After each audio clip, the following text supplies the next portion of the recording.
Capítulo 8. La causa del deseo. El objeto detrás del deseo. La identificación sádica con el objeto fetiche.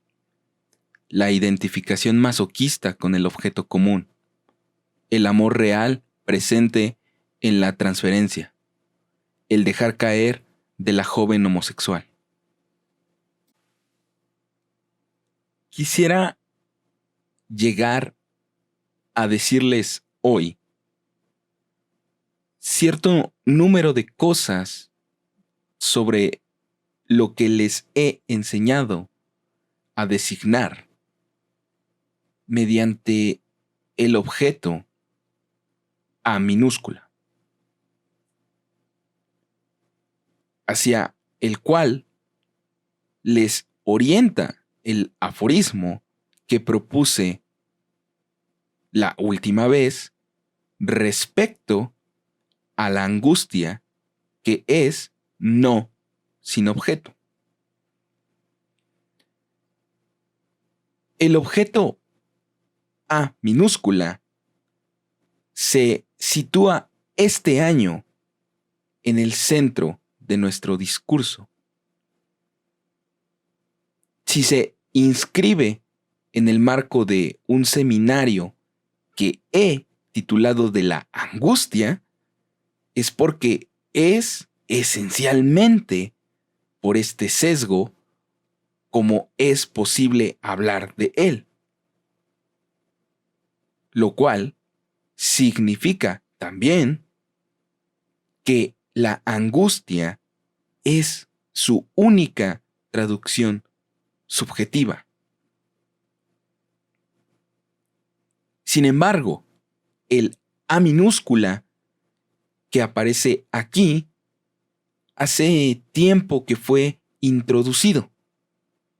Fue anunciado dentro de la fórmula del fantasma como soporte del deseo. Dólar, deseo de A minúscula. Como primer punto, haré una precisión que ciertamente no les resulta imposible de conquistar por sí mismos a quienes me han escuchado, aunque subrayarla hoy no resulta inútil. Lo que se trata de precisar concierne al espejismo surgido de una perspectiva que se puede llamar subjetivista en la medida en que, en lo que se refiere a la constitución de nuestra experiencia, pone todo su énfasis en la estructura del sujeto. Esta línea de elaboración que la tradición filosófica moderna llevó a su punto más extremo en el entorno de Husserl al delimitar la función de la intencionalidad. Nos deja cautivos de un malentendido acerca de lo que conviene llamar objeto del deseo. Nos enseñan, en efecto, que no hay ninguna noesis, ningún pensamiento que no se dirija a algo. Es el único punto, parece, que le permite al idealismo reencontrar su camino hacia lo real. Pero el objeto del deseo puede ser concebido de esta forma. ¿Son así las cosas en lo referente al deseo? Para ese nivel de nuestros oídos que existe en cada quien y que necesita de la intuición, diré, ¿acaso el objeto del deseo está adelante? Este es el espejismo en cuestión. Esterilizaba todo lo que en el análisis pretendió avanzar en el sentido de lo que llaman la relación de objeto. Y ya he pasado por muchos caminos para rectificarlo. Lo que voy a plantear ahora es una nueva forma de acentuar esta rectificación. No lo haré de una manera tan desarrollada como convendría, sin duda. Reservaré esa formulación para algún trabajo que les llegará por otra vía. Creo que para la mayoría de los oídos alcanzará con escuchar algunas de las formulaciones generales que me bastará con acentuar en relación al punto que acabo de introducir.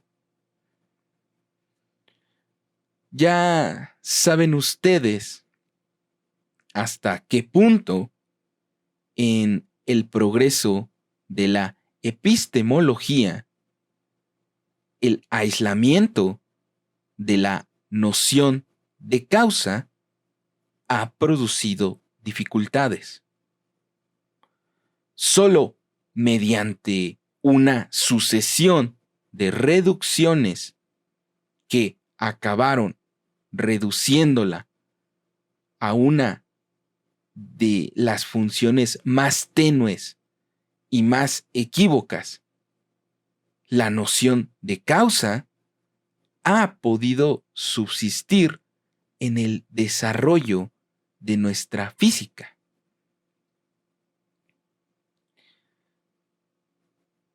Está claro, por otra parte, que cualquiera que sea la reducción a que se la someta la función mental, por así decir, de esta noción no puede ser eliminada ni reducida a una especie de sombra metafísica, que es un recurso a la intuición lo que la hace subsistir, es decir, muy poco. Lo que yo sostengo es que toda crítica de la razón pura bajo la luz de nuestra ciencia será posible partiendo del reexamen que podríamos llevar a cabo de la experiencia analítica. Para fijar nuestro punto de mira, diré que el objeto A minúscula no debe situarse en nada que sea análogo a la intencionalidad de una noesis. En la intencionalidad del deseo que debe distinguirse de aquella, este objeto debe concebirse como la causa del deseo.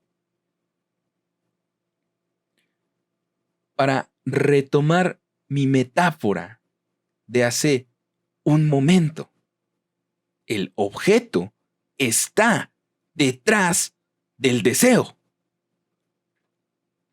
De este objeto A minúscula es de donde surge la dimensión cuya elusión en la teoría del sujeto ha constituido la insuficiencia de toda esa coordinación cuyo centro se manifiesta como teoría del conocimiento, nociología. Por otra parte, la novedad topológica, estructural, que exige la función del objeto es perfectamente sensible en las formulaciones de Freud y especialmente en las relacionadas con la pulsión.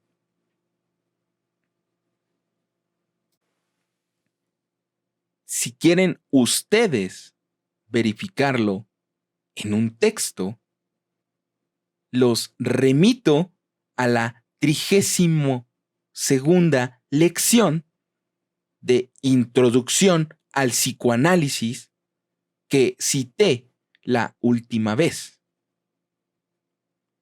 La distinción que encuentran ustedes allí entre el ciel, la meta de la pulsión, y su object es bien distinta de lo que se ofrece de entrada al pensamiento. Que esta meta y ese objeto estarían en el mismo lugar. Freud emplea términos muy impactantes. El primero de los cuales es eingeschoben. El objeto se desliza ahí dentro. Pasa a algún lugar. Es la misma palabra que sirve para la Verschiebung, el desplazamiento. Lo que se indica allí es que el objeto es, en su función esencial, algo que se escapa en el plano de nuestra aprehensión. Por otra parte, en este plano existe una oposición expresa entre dos términos. Äußere, externo, exterior, e inneres, interior. Se precisa que el objeto debe situarse äußere, en el exterior. Y, por otra parte, que la satisfacción de la tendencia solo consigue realizarse en la medida en que alcanza algo que se debe considerar en el inneres, el interior del cuerpo, donde encuentra su Befriedigung, su satisfacción. La función topológica que les he presentado permite formular de forma clara lo que conviene introducir para resolver este enigma. Es la noción de un exterior antes de una cierta interiorización que se sitúa en A minúscula, antes de que el sujeto, en el lugar del otro, se capte bajo la forma especular en X minúscula, la cual introduce para él la distinción entre el yo y el no yo. A este exterior, lugar del objeto anterior a toda interiorización, pertenece la noción de causa. Voy a ilustrarlo inmediatamente de la forma más simple para que le escuchen sus oídos, ya que, por otra parte, hoy voy a abstenerme de hacer metafísica. Para ilustrarlo, no por casualidad, voy a servirme del fetiche en cuanto tal, pues en él se desvela la dimensión del objeto como causa del deseo. ¿Qué es lo que se desea? No es el zapatito, ni el seno, ni ninguna otra cosa en la que encarnen ustedes el fetiche. El fetiche causa el deseo. El deseo, por su parte, va a agarrarse donde puede. No es en absoluto necesario que sea ella quien lleve el zapatito. El zapatito puede estar en sus alrededores. Ni siquiera es necesario que ella sea la portadora del seno.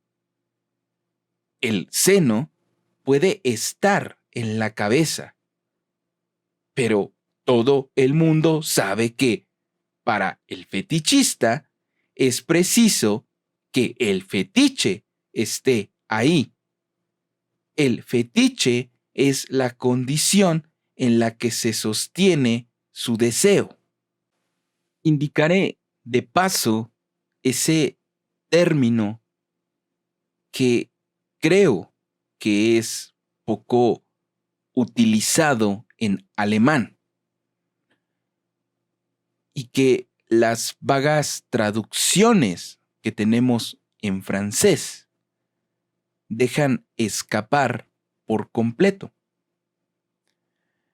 Es, en lo que respecta la angustia, la relación que Freud indica mediante la palabra Libido-Haushalt.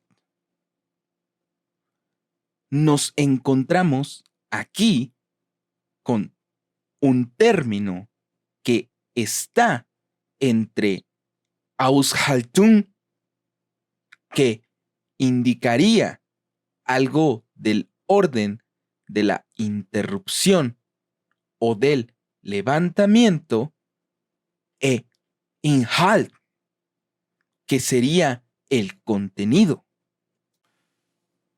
No es ni lo uno ni lo otro. Es el sostén de la libido, por decirlo de una vez,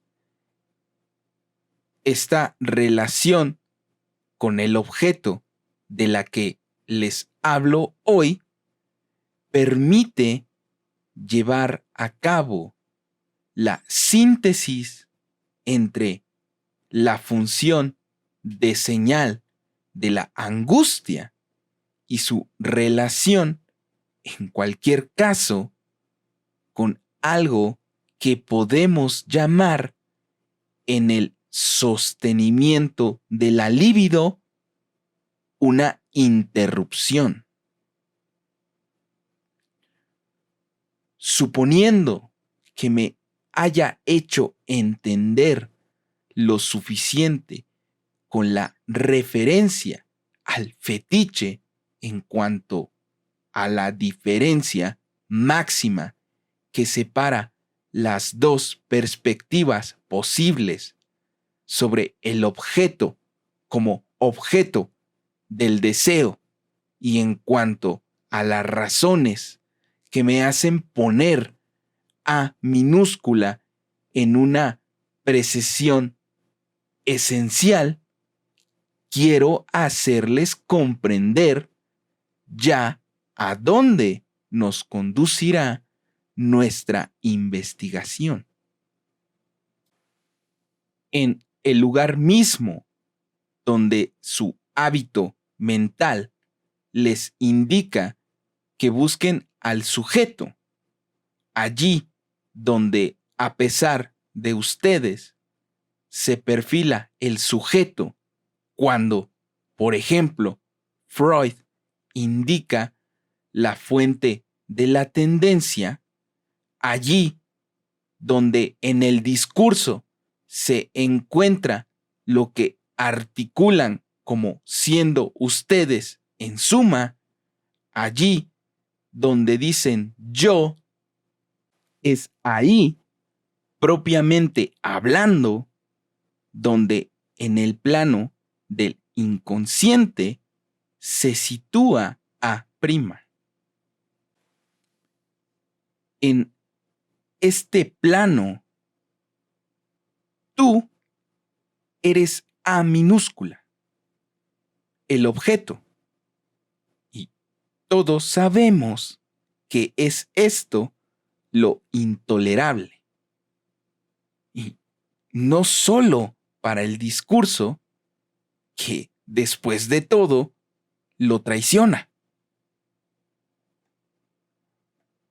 Voy a ilustrarlo enseguida con una observación destinada a desplazar, incluso a conmover los caminos trillados donde suelen dejar las funciones llamadas del sadismo y del masoquismo, como si solo se tratara del registro de una especie de agresión inmanente y de su reversibilidad.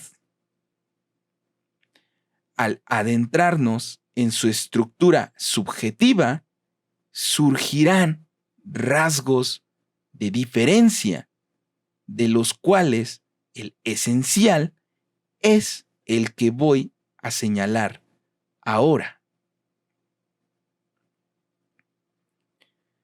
He aquí un esquema donde encontrarán ustedes de nuevo las distinciones que organiza el grafo en una fórmula abreviada con 4 vértices. Tenemos a la derecha el lado del otro, a la izquierda el lado del sujeto, que es del je, todavía inconstituido, del sujeto que hay que revisar en el interior de nuestra experiencia, del cual sabemos que no puede coincidir con la fórmula tradicional del sujeto, a saber, ser exhaustivo en toda relación con el objeto. El deseo sádico, con todo lo que tiene de enigma, solo es articulable a partir de la esquicia, la disociación que apunta a introducir en el sujeto el otro, imponiéndole hasta cierto límite algo imposible de tolerar. El límite exacto en que aparece en el sujeto una división, una hiancia entre su existencia de sujeto y lo que soporta, lo que puede sufrir en su cuerpo. No es tanto el sufrimiento del otro lo que se busca en la intención sádica como su angustia. Lo indiqué con esta pequeña sigla: $0. En las fórmulas de mi segunda lección de este año, les enseñé a leerlo. No es O la letra, sino 0. La angustia del otro, su existencia esencial como sujeto en relación con esa angustia. He aquí lo que el deseo sádico es un experto en hacer vibrar, y por eso no dudé en uno de mis seminarios anteriores en señalar su estructura como propiamente homóloga a lo que Kant articuló como la condición del ejercicio de una razón pura práctica, de una voluntad moral para hablar con propiedad, donde sitúa el único punto donde puede manifestarse una relación con un puro bien moral. Me disculpo por la brevedad de este resumen. Quienes asistieron a aquel seminario lo recuerdan. Los demás verán publicado dentro de no mucho tiempo lo que pude retomar de él en un prefacio a La filosofía en el tocador, que era el texto en torno al cual había organizado esta comparación. El elemento nuevo que quiero aportar es el siguiente, característico del deseo sádico en el cumplimiento de su acto, de su rito, porque se trata propiamente del tipo de acción humana en el que encontramos todas las estructuras del rito. Lo que el agente del deseo sádico no sabe es lo que busca. Y lo que busca es hacerse aparecer a sí mismo. ¿Para quién? Ya que en todos los casos, esta revelación solo puede permanecer oscura para él mismo, como puro objeto. Fetiche negro. A eso se resume, en último término, la manifestación del deseo sádico, en tanto que aquel que es su agente se dirige a una realización. Por otra parte, si recuerdan ustedes la figura de Sade, advertirán que no es casualidad si lo que queda de él tras una especie de transubstanciación lograda a lo largo de las épocas, tras la elaboración imaginaria de generaciones, es precisamente la forma que Man Ray encontró más adecuada para alumbrarlo cuando hubo que hacer su retrato imaginario, a saber, una forma petrificada. Muy distinta es la posición del masoquista, para quien esta encarnación de sí mismo como objeto es el fin declarado. Ya sea que se haga perro bajo la mesa o mercancía, ítem del que se habla en un contrato entre otros objetos destinados al mercado, en suma, lo que busca es su identificación con el objeto común, el objeto de intercambio. Sigue siéndole imposible captarse como aquello que es, en tanto que, como todos, es un A minúscula.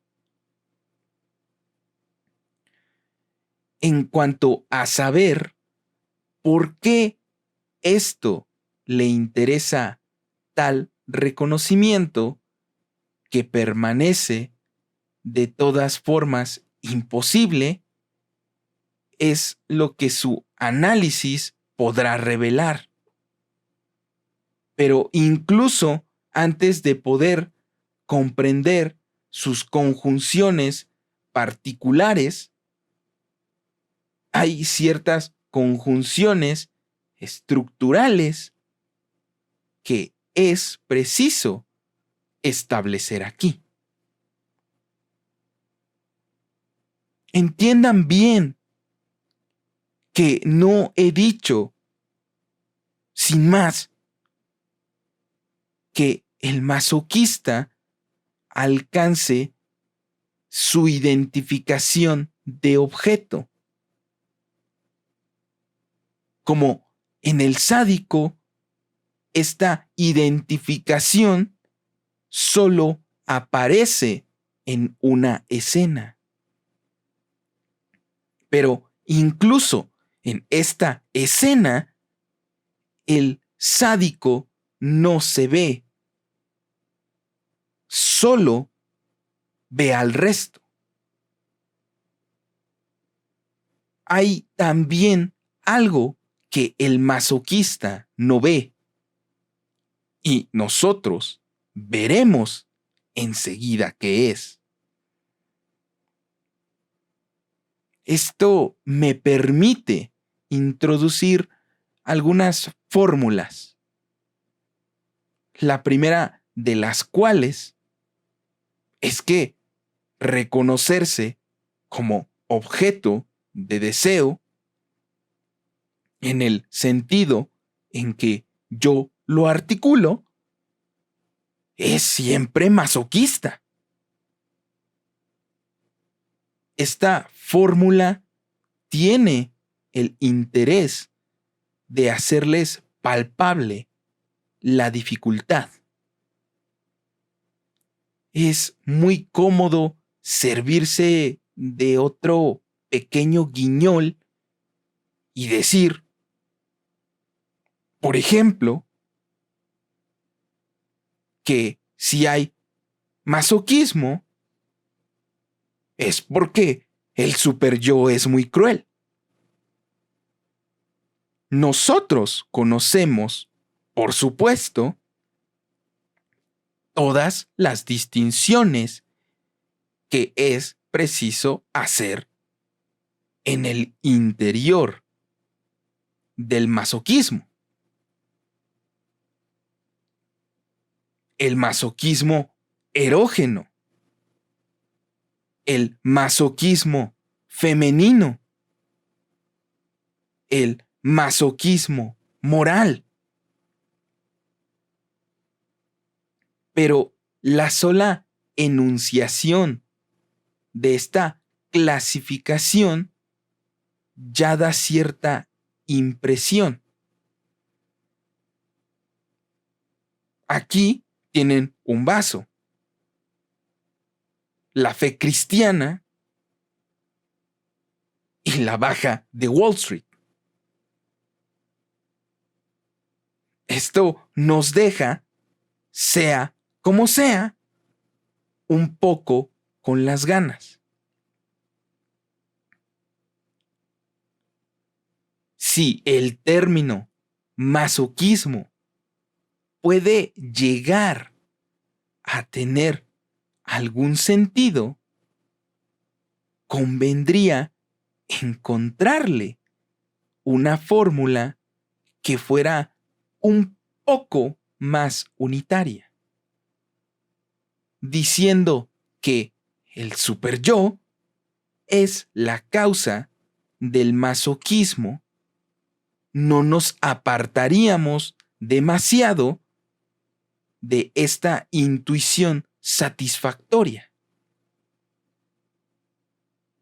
Solo que habría que tener en cuenta todavía lo que les enseñé hoy sobre la causa. Digamos, pues, que el superyo participa de la función de este objeto en cuanto causa, tal como la introduje hoy. Incluso podría hacerlo entrar en la serie de los objetos que deberé desplegar ante ustedes. Son innumerables. Pero si no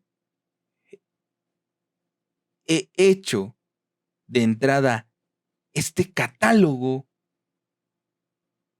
es para que no pierdan ustedes la cabeza y vayan a creer que ahí se encuentran las mismas cosas con las que siempre se han sentido ustedes en su terreno en lo que al análisis se refiere. No es cierto. Si bien pueden ustedes creer que conocen la función del seno materno o las del escíbalo, saben perfectamente qué oscuridad permanece en su espíritu en lo concerniente al falo. Y cuando se trata del objeto que viene inmediatamente después, voy a confiárselo de todos modos, por dar a su curiosidad algún alimento. Es el ojo en cuanto tal. Entonces, ya no saben ustedes nada. Por eso, conviene aproximarse a él con prudencia y con razón, porque si es el objeto sin el cual no hay angustia, es ciertamente un objeto peligroso. Seamos, pues, prudentes, puesto que falta.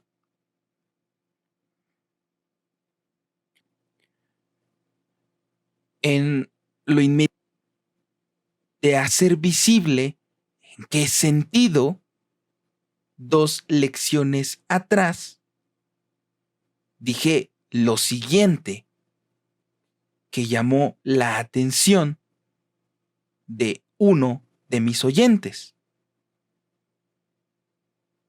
que el deseo y la ley eran la misma cosa. El deseo y la ley son la misma cosa en el sentido de que su objeto les es común. No basta, pues, con reconfortarse diciendo que son el uno respecto al otro, como los 2 lados de la muralla o como el derecho y el revés. Ello sería tener en poco la dificultad. Si el mito central que permitió que el psicoanálisis se pusiera en marcha es válido, lo es tan solo porque hace que se sienta que es así. El mito de Edipo no significa nada más que esto. En el origen, el deseo, como deseo del Padre, y la ley son una sola y misma cosa. La relación de la ley con el deseo es tan estrecha que solo la función de la ley traza el camino del deseo. El deseo, en cuanto deseo por la madre, es idéntico a la función de la ley. Es, en tanto que la prohíbe, que la ley impone desearla, ya que, después de todo, la madre no es en sí el objeto más deseable. Si todo se organiza en torno al deseo de la madre, sí se debe preferir que la mujer sea distinta de la madre. ¿Qué significa ello? Sino que un imperativo se introduce en la estructura misma del deseo. Para decirlo todo, se desea a la orden. El mito de Edipo significa que el deseo del padre es lo que hace la ley. ¿En qué consiste el valor del masoquismo desde esta perspectiva. Es el único mérito del masoquista. Cuando el deseo y la ley se encuentran juntos, lo que el masoquista pretende hacer manifiesto. Y añado en su pequeña escena, porque nunca hay que olvidar esta dimensión, es que el deseo del otro hace la ley. Enseguida vemos uno de los efectos que esto tiene. Es que el propio masoquista aparece en la función que yo llamaría de deyecto. Es nuestro objeto A minúscula, pero bajo la apariencia de lo deyectado, echado a los perros, a los despojos, a la basura, al desecho del objeto común, a falta de poder ponerlo en alguna otra parte. Es uno de los aspectos con que puede aparecer el A minúscula, tal como se ilustra en la perversión. Esta forma de reconocerlo en el masoquismo no agota de ningún modo lo que solo podemos circunscribir rodeándolo, a saber, la función del A minúscula. El efecto central de esta identidad que conjuga el deseo del padre con la ley es el complejo de castración. La ley nació de la muda o de la mutación misteriosa del deseo del padre después de que se le hubo dado muerte. Y la consecuencia de ello es, tanto en la historia del pensamiento analítico como en lo que podemos concebir como la conexión más segura, el complejo de castración.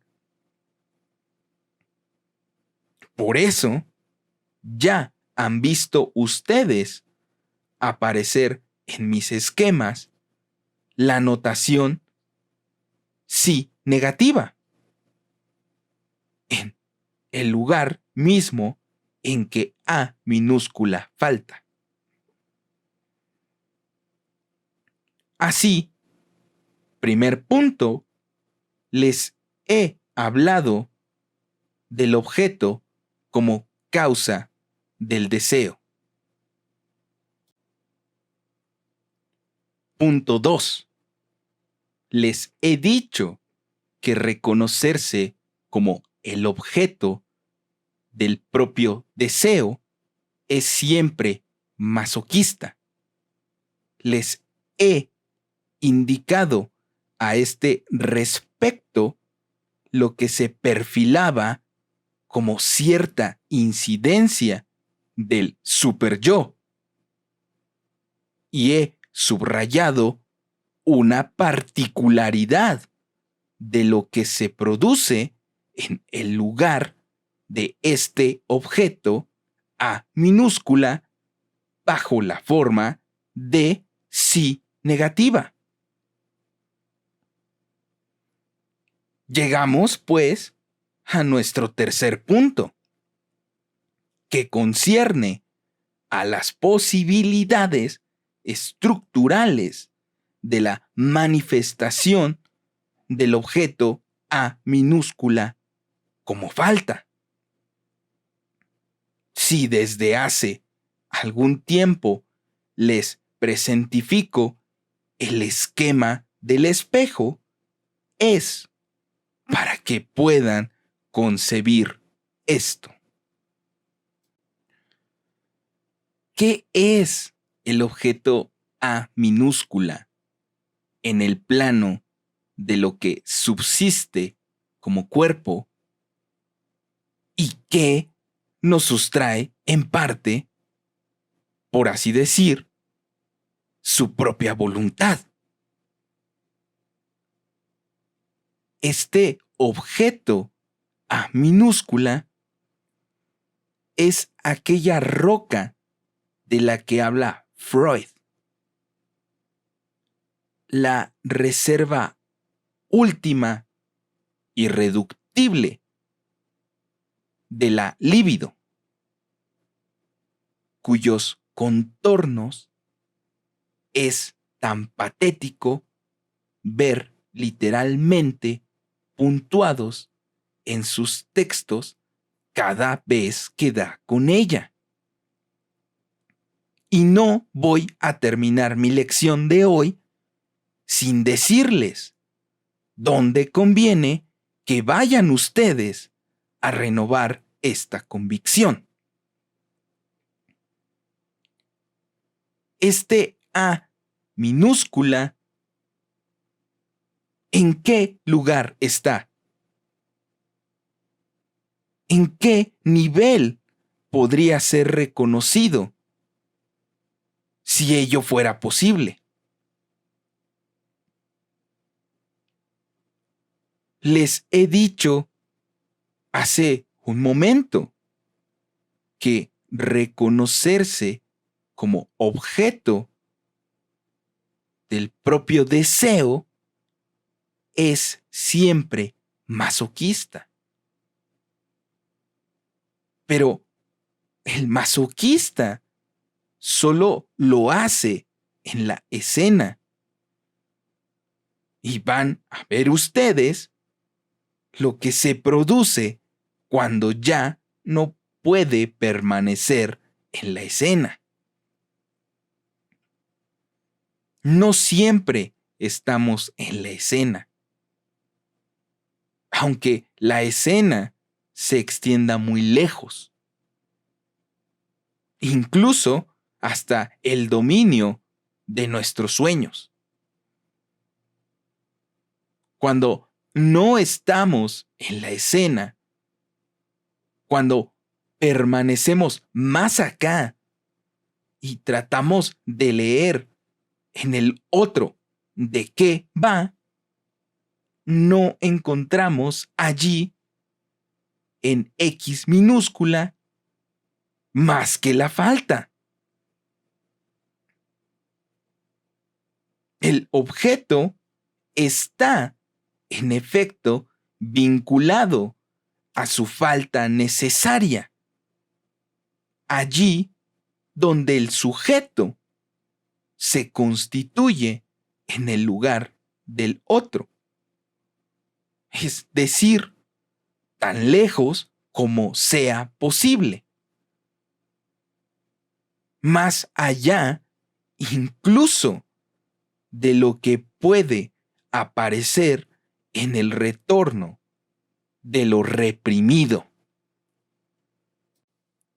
La Urvertragung, lo irreductible de lo incógnito. No podemos decir lo cognoscible, puesto que hablamos de ello. Ahí es donde se estructura y se sitúa lo que en nuestro análisis de la transferencia produje ante ustedes con el término agalma. En la medida en que se apunta a este lugar vacío en cuanto tal, se instituye la dimensión siempre descuidada, y con razón, cuando se trata de la transferencia. Este lugar circunscrito por algo que se materializa en la imagen, un borde, una abertura, una hiancia, donde la constitución de la imagen especular muestra su límite. Ahí está el lugar predilecto de la angustia. Este fenómeno de borde lo encuentran ustedes, por ejemplo, en ocasiones privilegiadas, en aquella ventana que se abre, marcando el límite del mundo ilusorio del reconocimiento, el que llamo la escena. Este borde, este encuadre, esta hiancia se ilustra en este esquema al menos 2 veces. En el borde del espejo y también en este pequeño signo, deseo de. Que este es el lugar de la angustia es algo que deben ustedes recordar siempre como señal de lo que se debe buscar en medio. El texto de Freud sobre Dora, al que les ruego que se remitan, lo deja a uno más estupefacto cada vez que lee por la doble cara que presenta.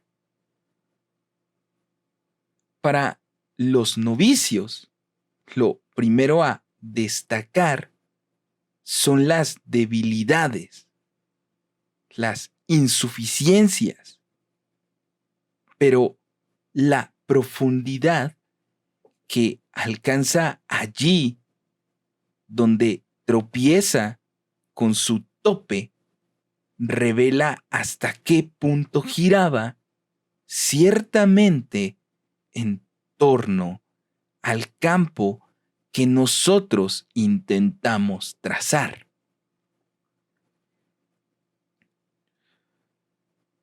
A quienes escucharon mi discurso sobre el banquete, el texto de Dora, por supuesto, conviene que primero se familiaricen con él,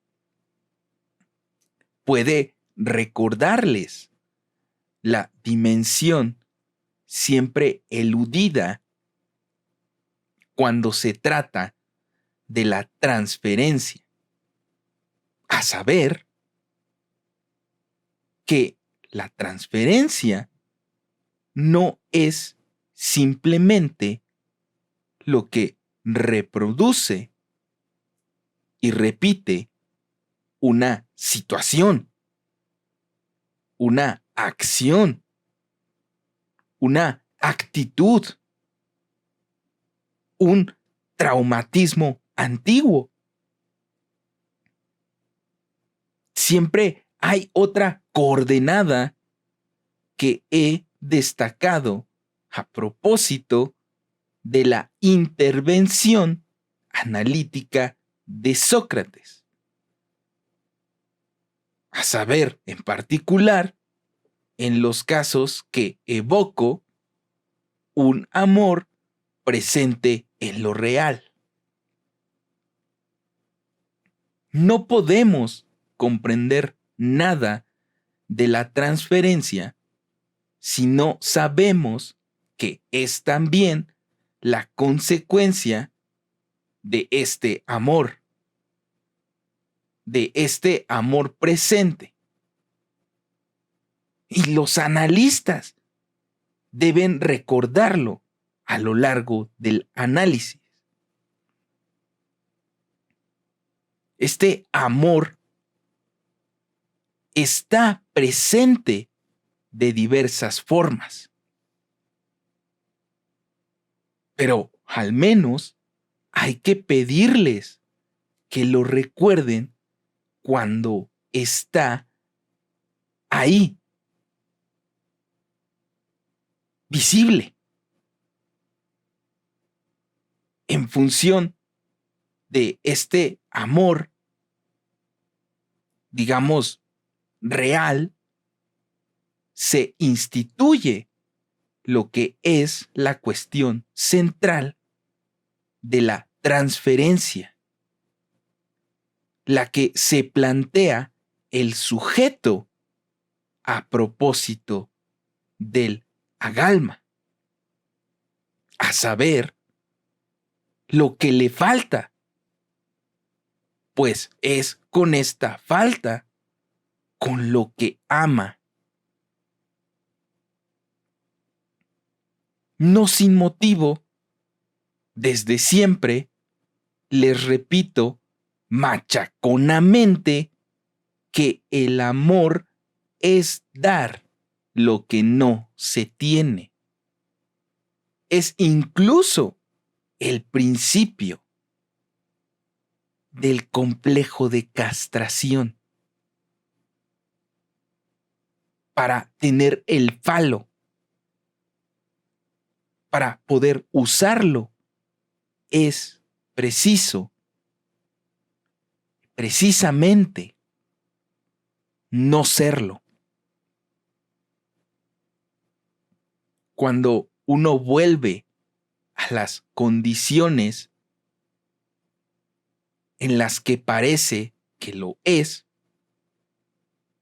puesto que sé lo es, en el caso de un hombre no hay duda, y en el caso de una mujer ya volveremos a decir de qué modo se ve llevada a hacerlo. Pues bien, siempre es muy peligroso.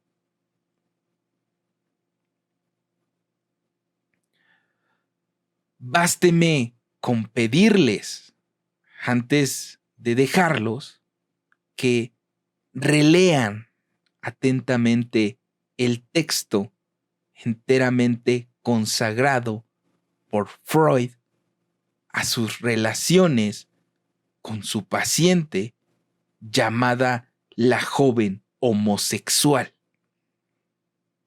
Les recuerdo que el análisis pone de manifiesto que es esencialmente a raíz de una decepción enigmática relativa al nacimiento en la familia de un hermanito que se orientó hacia la homosexualidad en forma de un amor demostrativo por una mujer de dudosa reputación, respecto a la cual se conduce, nos dice Freud, de un modo esencialmente viril.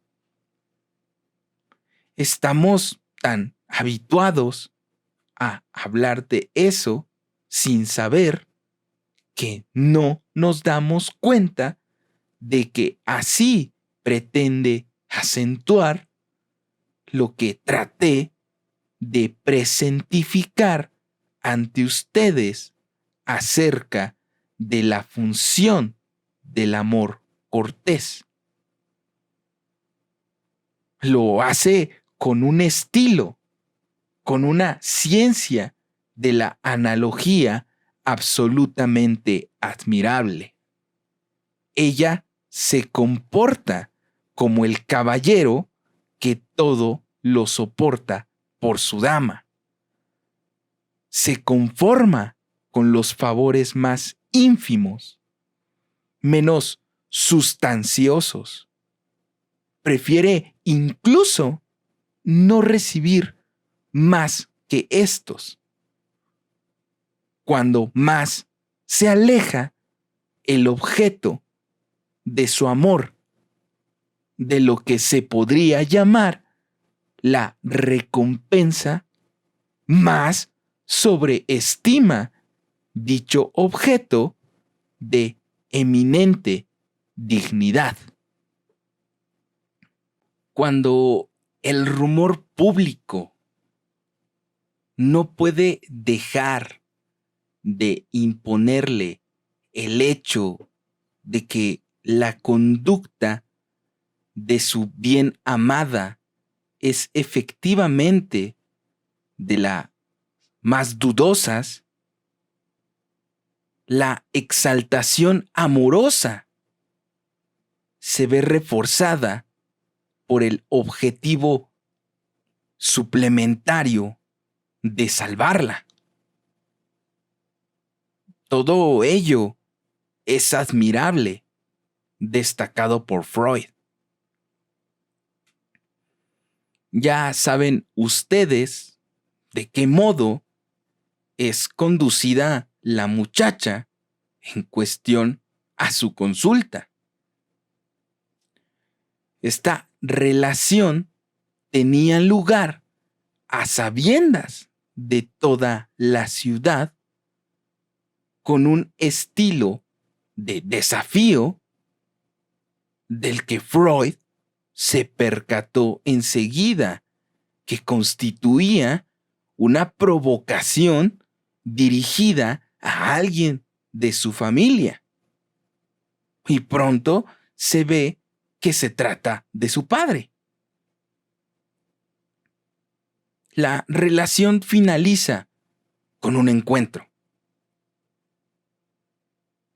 La joven, acompañada de su bien amada, se cruza con el padre que va camino de su despacho. El padre le lanza una mirada cargada de irritación. Entonces, la escena se desarrolla muy deprisa.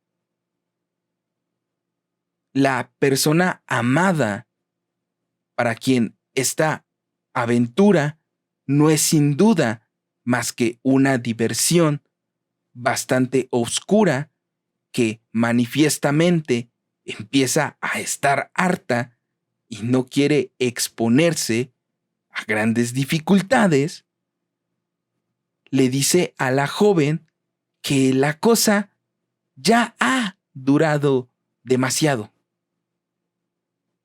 que lo dejen ahí, que deje de mandarle flores todos los días y de pisarle los talones.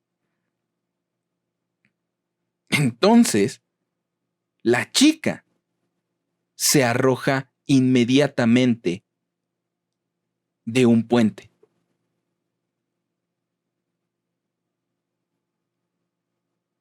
Hubo un tiempo en que yo exploraba minuciosamente los mapas de Viena para dar su pleno sentido al caso de Juanito. Pero hoy no llegaré a decirles qué lugar es. Muy probablemente es algo comparable a lo que pueden ver todavía junto al Boulevard Pereire, o sea, un pequeño foso al fondo del cual se encuentran los raíles de un pequeño ferrocarril que ya no funciona. Ahí es donde la chica se arroja. Niedercom. Se deja caer. No basta con recordar la analogía con el parto para agotar el sentido de esa palabra. El Niedercom es esencial en toda súbita puesta en relación del sujeto con lo que él es como A minúscula. No sin razón, el sujeto melancólico tiene tal propensión, siempre llevada a cabo con una rapidez fulgurante, desconcertante, a arrojarse por la ventana. En efecto, la ventana, en tanto que nos recuerda al límite entre la escena y el mundo, nos indica lo que significa tal acto. De algún modo, el sujeto retoma a aquella exclusión fundamental en la que se siente. El salto se produce en el momento mismo en que se cumple en lo absoluto de un sujeto que solo nosotros, analistas, podemos concebir. La conjunción del deseo y de la ley. Esto es probablemente lo que ocurre en el momento del encuentro de la pareja de la caballera de Lesbos y de su careniano, por así decir, con el padre. No basta con decir que el padre lanzó una mirada furiosa para comprender cómo pudo producirse el pasaje al acto. Hay ahí algo que se deriva del fondo mismo de la relación, de la estructura en cuanto tal. ¿De qué se trata? Digámoslo en términos breves. Los creo suficientemente preparados como para que lo entiendan. La hija cuya decepción respecto al padre por el nacimiento de su hermano menor había sido el punto de inflexión en su vida. Se había dedicado, pues, a hacer de su castración de mujer lo que hace el caballero con su dama.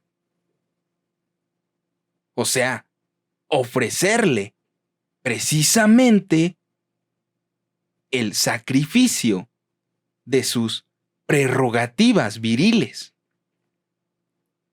lo cual, por inversión de dicho sacrificio, hacía de ella el soporte de aquello que falta en el campo del otro, o sea, la garantía suprema de que la ley es ciertamente el deseo del Padre, de que se está seguro de ello, que hay una gloria del Padre,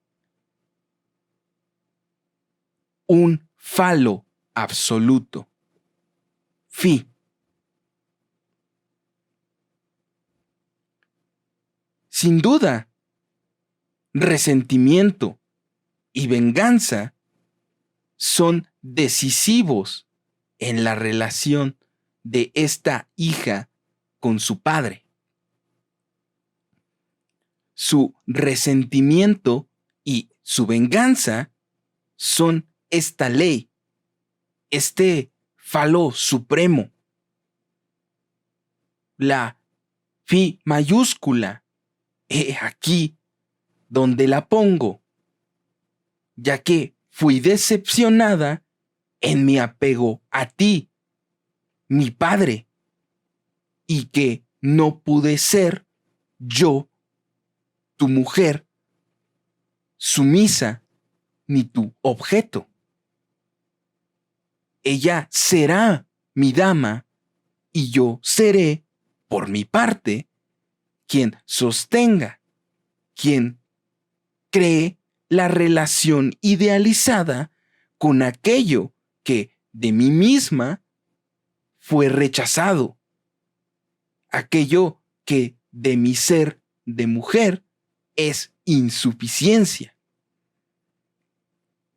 No olvidemos, en efecto, que la muchacha ha abandonado la cultura de su narcisismo, sus cuidados, su coquetería, su belleza, para convertirse en el caballero servidor de la dama.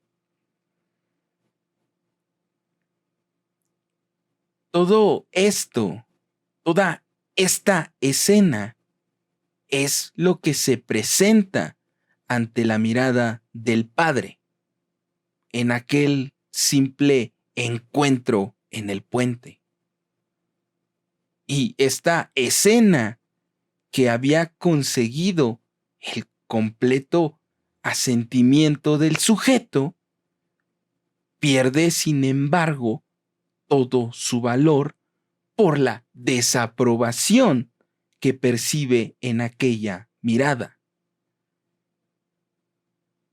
Es por eso por lo que se produce entonces lo que podríamos llamar, refiriéndonos al primer cuadro que les presenté sobre las coordenadas de la angustia, el supremo embarazo.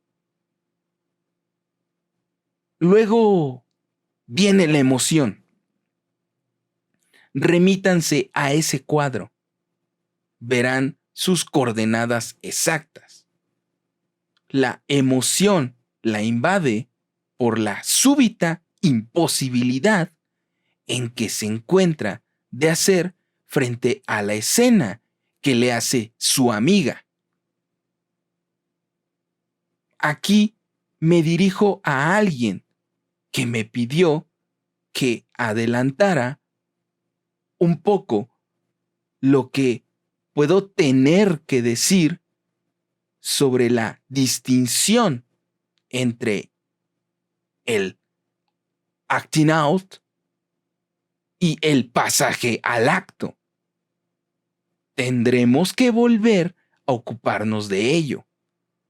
Pero por lo pronto podemos revelar que las dos condiciones esenciales de lo que se llama, hablando con propiedad, pasaje al acto, se cumplen en este caso.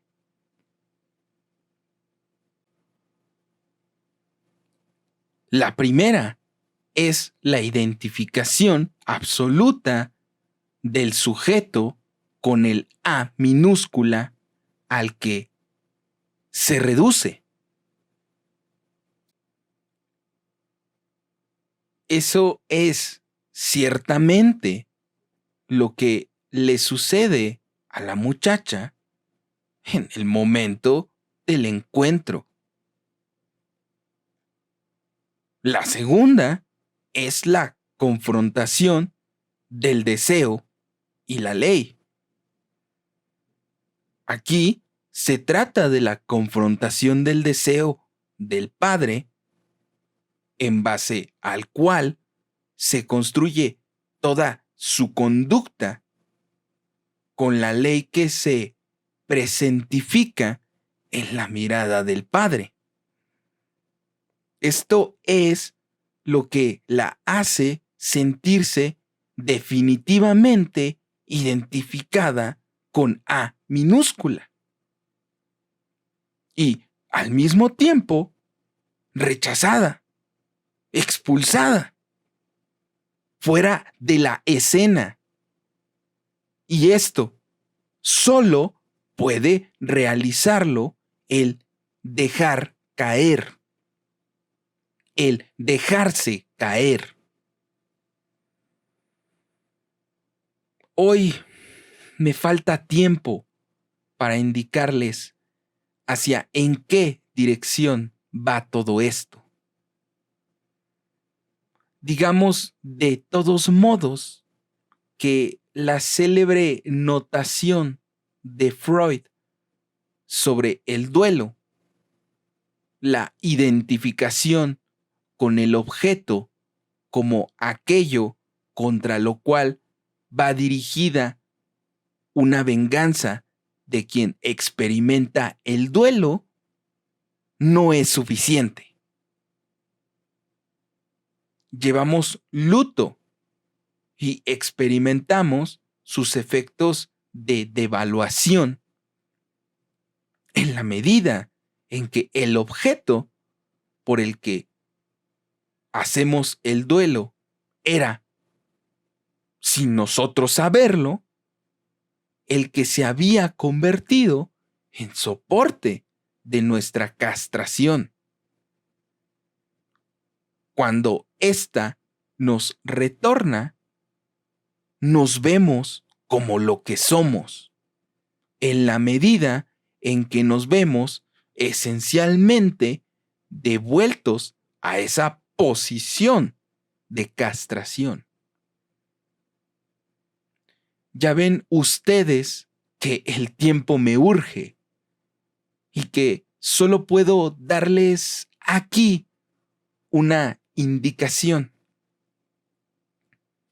Dos cosas indican hasta qué punto es de esto de lo que se trata.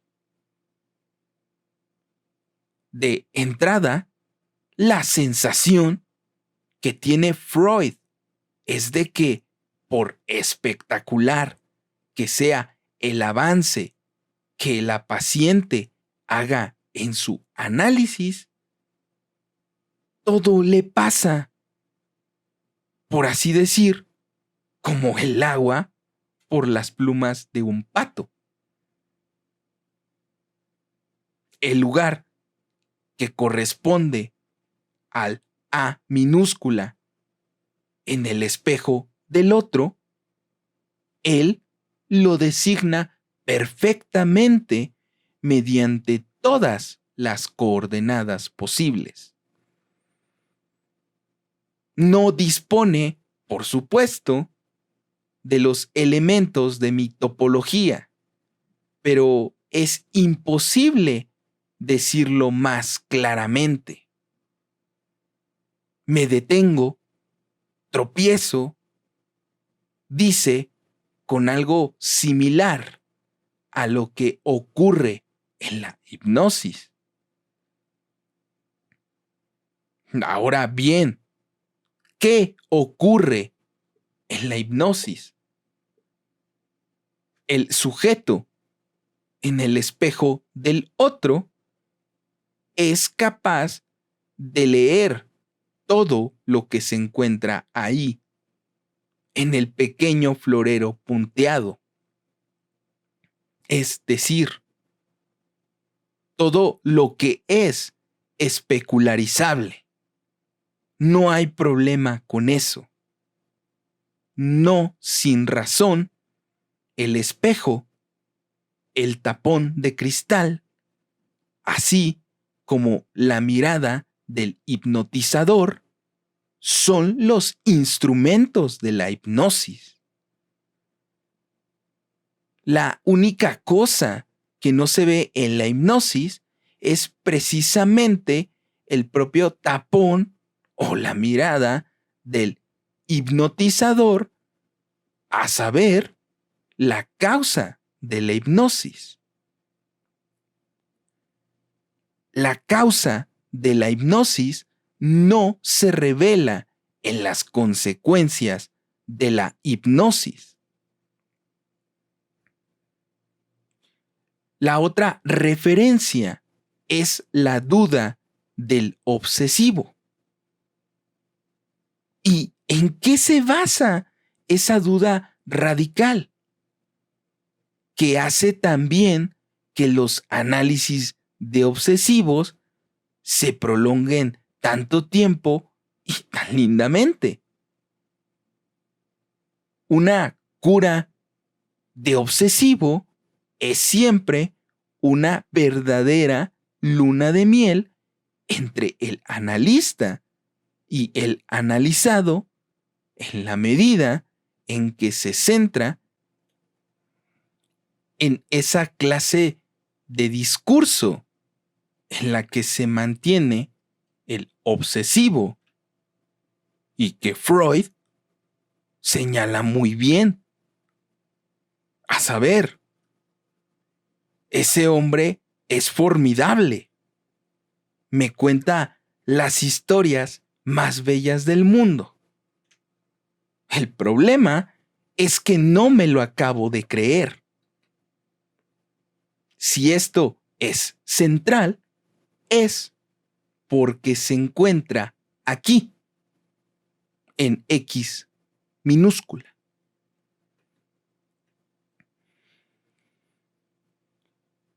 En el caso de la joven homosexual, de lo que se trata es de cierta promoción del falo en cuanto tal, al lugar de A minúscula. Es precisamente esto lo que debe esclarecernos en lo referente al desenlace de la cura. Siento escrúpulos al abordarlo, porque es un texto tan maravillosamente esclarecedor que no tengo necesidad de mencionar sus otras propiedades. Les ruego al menos que no confundan con uno de esos estribillos a los que luego nos han habituado. Eso con lo que aquel hombre que entonces está llevando a cabo un descubrimiento concluye su texto. O sea, la distinción entre los elementos constitucionales y los históricos de la determinación de la homosexualidad. Poco importa cuáles. Distinguiendo en cuanto tal la objectual, la elección de objeto, mostrando que comporta mecanismos originales. Aísla el objeto en cuanto tal como el campo propio del análisis. Todo gira, en efecto, en torno a la relación del sujeto con A minúscula. La paradoja de este análisis confina con lo que les indiqué la última vez como el punto donde Freud nos lega la cuestión de saber cómo operar al nivel del complejo de castración. Esta paradoja está designada mediante algo que se inscribe en la observación y que me sorprende que no sea el objeto más común de la sorpresa entre los analistas, a saber que este análisis termina en lo siguiente. Freud lo deja. En lo referente a Dora, ya hablaremos de esto. Ahora podemos articular mejor lo que ocurrió. Todo ello está lejos, muy lejos de ser una torpeza. Y se puede decir que si bien Dora no fue analizada hasta el final, Freud vio claro hasta el final.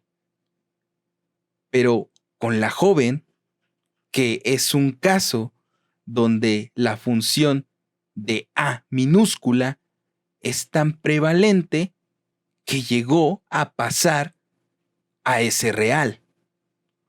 Un pasaje al acto cuya relación simbólica él comprende.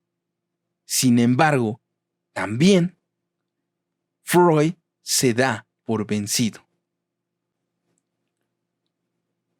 No voy a llegar a nada, se dice, y se la pasa a una colega femenina. Es él quien toma la iniciativa de dejarla.